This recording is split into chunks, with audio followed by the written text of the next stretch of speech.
Class 10th का objective question 20।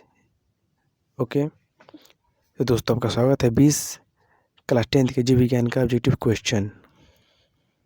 आप यदि क्लास 10th में है तो ये वीडियो आपके लिए काफ़ी इम्पोर्टेंट है। तो चलिए स्टार्ट करते हैं।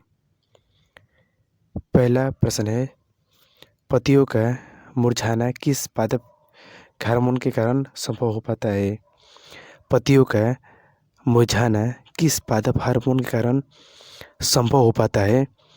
Option number A gibberellin, option number B cytokinin, option number C पे है एब्सिसिक एसिड अम्ल, ऑप्शन नंबर डी पे है इनमें से कोई नहीं। तो इसका आंसर होगा ऑप्शन नंबर सी एब्सिसिक अम्ल। पत्तियों का मुरझाना किस पादप हार्मोन के कारण संभव हो पाता है? एब्सिसिक अम्ल के कारण पत्तियों का मुरझाना संभव हो पाता है।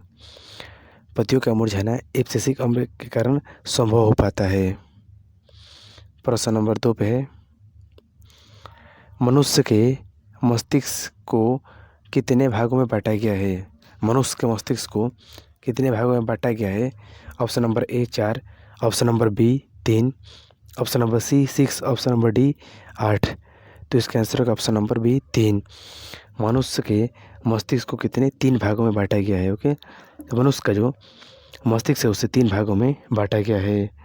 प्रश्न नंबर 3 पे अब कि शरीर की प्रधानता नियंत्रक ग्रंथि किसे कहा जाता है? शरीर की प्रधान नियंत्रक ग्रंथि किसे कहा जाता है? ऑप्शन नंबर ए जनन ग्रंथि, ऑप्शन नंबर बी पीयूष ग्रंथि, ऑप्शन नंबर सी थायराइड ग्रंथि, ऑप्शन नंबर डी इनमें से कोई नहीं। तो इसका आंसर होगा ऑप्शन नंबर बी पीयूष ग्रंथि। शरीर की प्रधान नियंत्रक ग्रंथि पीयूष ग्रंथियों कहा जाता है। शरीर की प्रधान नियंत्रक ग्रंथि ये पीयूष ग्रंथि को कहा जाता है। शरीर की प्रधान नियंत्रक ग्रंथि कहा जाता है। प्रश्न नंबर 4 पे है, भोजन का पाचन किस प्रकार की अभिक्रिया है? भोजन का पाचन किस प्रकार की अभिक्रिया है? ऑप्शन नंबर ए उपचयन, ऑप्शन नंबर बी अपचयन, ऑप्शन नंबर सी संयोजन, ऑप्शन नंबर डी विस्थापन। तो इसका आंसर होगा ऑप्शन नंबर ए उपचयन। भोजन का पाचन किस प्रकार की अभिक्रिया है? उत्तर उपचयन। उपचयन जो है भोजन का पाचन उपचयन प्रक्रिया है, अभिक्रिया है। प्रश्न नंबर 5 पे है, अंडाशय द्वारा स्रावित होता है। अंडाशय द्वारा स्रावित होता है। Option number A estrogen, option number B progesterone, option number C estradiol, option number D इनमें सभी। तो इसका आंसर होगा ऑप्शन नंबर डी इनमें सभी। अंडाशय द्वारा स्रावित होता है तो एस्ट्रोजन भी होता है, प्रोजेस्टेरोन भी होता है, एस्ट्राडियोल भी होता है, इनमें सभी इसका आंसर हो जाएगा। ओके, प्रश्न नंबर 6 पे है कि मस्तिष्क उत्तरदायी होता है। ऑप्शन नंबर ए सोचने के लिए, ऑप्शन नंबर बी शरीर का संतुलन बनाने के लिए, ऑप्शन नंबर सी हृदय स्पंदन के लिए, ऑप्शन नंबर डी इनमें सभी। तो इसका आंसर होगा ऑप्शन नंबर डी इनमें सभी। मस्तिष्क उत्तरदायी होता है तो इनमें सभी इसका आंसर होगा। प्रश्न नंबर 7 पे है, मस्तिष्क का कौन सा भाग शरीर को स्थिति तथा संतुलन का अनुरक्षण करता है? ओके, तो मस्तिष्क का कौन सा भाग शरीर को स्थिति तथा संतुलन का अनुरक्षण करता है? ऑप्शन नंबर ए अग्र मस्तिष्क, ऑप्शन नंबर बी मध्य मस्तिष्क, ऑप्शन नंबर सी पश्चिम मस्तिष्क, ऑप्शन नंबर डी इनमें सभी। तो इसका आंसर होगा ऑप्शन नंबर ए अग्र मस्तिष्क। मस्तिष्क का कौन सा भाग शरीर को स्थिति तथा संतुलन का अनुरक्षण करता है? तो इसका आंसर होगा ऑप्शन नंबर ए अग्र मस्तिष्क संतुलन करता है। प्रश्न नंबर 8 पे मनुष्य में आयोडीन की कमी से कौन सा रोग होता है? मनुष्य में आयोडीन की कमी से कौन सा रोग होता है? ऑप्शन नंबर ए रतौंधी, option number B scurvy, option number C rabies, option number D घीघा। तो इसका आंसर होगा ऑप्शन नंबर डी घीघा। मनुष्य में आयोडीन की कमी से घीघा रोग होता है। मनुष्य में आयोडीन की कमी से घीघा रोग होता है। प्रश्न नंबर 9 पे है, निम्न में से कौन पिट्यूटरी ग्रंथि से निकालने वाला हार्मोन है? निम्न में से कौन पिट्यूटरी ग्रंथि से निकालने वाला हार्मोन है? ऑप्शन नंबर ए वृद्धि hormone, option number B thyroxine, option number C insulin, option number D androgen. तो इसका आंसर हो जाएगा ऑप्शन नंबर ए वृद्धि हार्मोन। निम्न में से कौन सा पिट्यूटरी ग्रंथि से निकलने वाला हार्मोन है? वृद्धि हार्मोन है पिट्यूटरी ग्रंथि से निकलने वाला। प्रश्न नंबर 10 पे है, दो तंत्रिकाओं के मध्य खाली स्थान को कहते हैं? दो तंत्रिकाओं के मध्य खाली स्थान को कहते हैं? Option number A synaptic, option number B axon, option number C synapse, option number D Ranvier किनोड। तो इसका आंसर होगा ऑप्शन नंबर ए साइनेप्टिक। दो तंत्रिकाओं के मध्य खाली स्थान को साइनेप्टिक कहा जाता है। साइनेप्टिक कहा जाता है। प्रश्न नंबर 11 पे, मास्टर ग्रंथि किसे कहते हैं? मास्टर ग्रंथि किसे कहते हैं? ऑप्शन नंबर ए थायराइड ग्रंथि, ऑप्शन नंबर बी पिट्यूटरी ग्रंथि, option number C parathyroid, option number D इनमें से कोई नहीं। तो इसका आंसर होगा ऑप्शन नंबर बी पिट्यूटरी ग्रंथि। मास्टर ग्रंथि किसे कहा जाता है?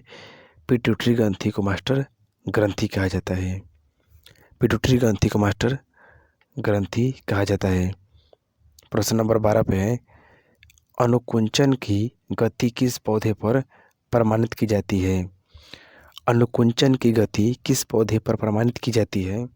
ऑप्शन नंबर ए मटर के पौधे, ऑप्शन नंबर बी छुई मुई, option number C hydra, option number D A B दोनों। तो प्रश्न नंबर 12 का आंसर हो गया ऑप्शन नंबर बी छुई मुई। अनुकुंचन की गति किस पौधे पर प्रमाणित की जाती है? छुई मुई के पौधे पर प्रमाणित की जाती है। प्रश्न नंबर 13 पे है, इंसुलिन की कमी से कौन सा रोग होता है? इंसुलिन की कमी से कौन सा रोग होता है? ऑप्शन नंबर ए मधुमेह, option number B AIDS, option number C रतौंधी, ऑप्शन नंबर डी घीघा। तो इसका आंसर होगा ऑप्शन नंबर ए मधुमेह। इंसुलिन की कमी से कौन सा रोग होता है? मधुमेह रोग होता है। इंसुलिन की कमी से मधुमेह रोग होता है। प्रश्न नंबर 14 पे है, मनुष्य में चीनी के विघटन में कौन हार्मोन सहायक है? मनुष्य में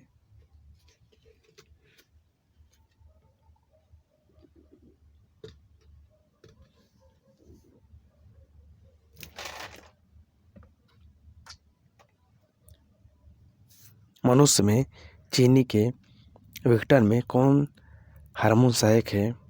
option number A insulin, option number B thyroxine, option number C A B दोनों, ऑप्शन नंबर डी इनमें से कोई नहीं। तो इसका आंसर होगा ऑप्शन नंबर ए इंसुलिन। मनुष्य में चीनी के विघटन में कौन हार्मोन सहायक है?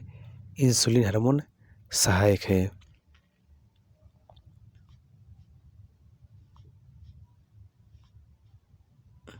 प्रश्न नंबर 15 पे है, स्वपोषी पोषण के लिए आवश्यक है? स्वपोषी पोषण के लिए आवश्यक है। Option number A carbon dioxide gas, option number B chlorophyll, option number C सूर्य का प्रकाश, ऑप्शन नंबर डी इनमें सभी। तो इसका आंसर होगा ऑप्शन नंबर डी इनमें सभी। स्वपोषी के लिए ये चारों तीनों आवश्यक हैं। कार्बन डाइऑक्साइड, क्लोरोफिल, सूरज का प्रकाश, ये सभी आवश्यक है स्वपोषी के लिए।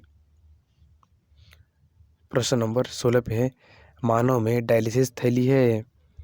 मानव में डायलिसिस थैली है। Option number A nephron, option number B neuron, option number C mitochondria, option number D इनमें से कोई नहीं। तो इसका आंसर होगा ऑप्शन नंबर ए नेफ्रॉन। मानव में डायलिसिस थैली नेफ्रॉन है। मानव में डायलिसिस थैली नेफ्रॉन है। प्रश्न नंबर 17 पे है, गैस के रूप में पाए जाने वाला हार्मोन है। गैस के रूप में पाए जाने वाला hormone option number A auxin, option number B gibberellin, option number C cytokinin, option number D ethylene. तो इसका आंसर होगा ऑप्शन नंबर डी एथिलीन। तो गैस के रूप में पाए जाने वाला हार्मोन वो है एथिलीन हार्मोन, जो है ये गैस के रूप में पाया जाता है। एथिलीन हार्मोन गैस के रूप में पाया जाता है। प्रश्न नंबर 18 पे है सेरिब्रम तथा डाईएन्सेफेलॉन भाग है। सेरिब्रम तथा डाईएन्सेफेलॉन भाग है। ऑप्शन नंबर ए अग्र मस्तिष्क, ऑप्शन नंबर बी मध्य मस्तिष्क, ऑप्शन नंबर सी पश्चिम मस्तिष्क, ऑप्शन नंबर डी इनमें से कोई नहीं। तो इसका आंसर होगा ऑप्शन नंबर ए अग्र मस्तिष्क। सेरिब्रम तथा डाईएन्सेफेलॉन अग्र मस्तिष्क का भाग है। प्रश्न नंबर 19 पे ऑक्सिन है। ऑप्शन नंबर ए वसा, option number B enzyme, option number C carbohydrate, option number D hormone. तो इसका आंसर होगा option number D hormone. Auxin एक हार्मोन है।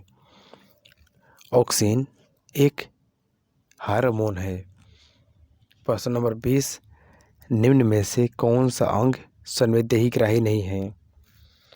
निम्न में से कौन सा अंग संवेदी ग्राही नहीं है।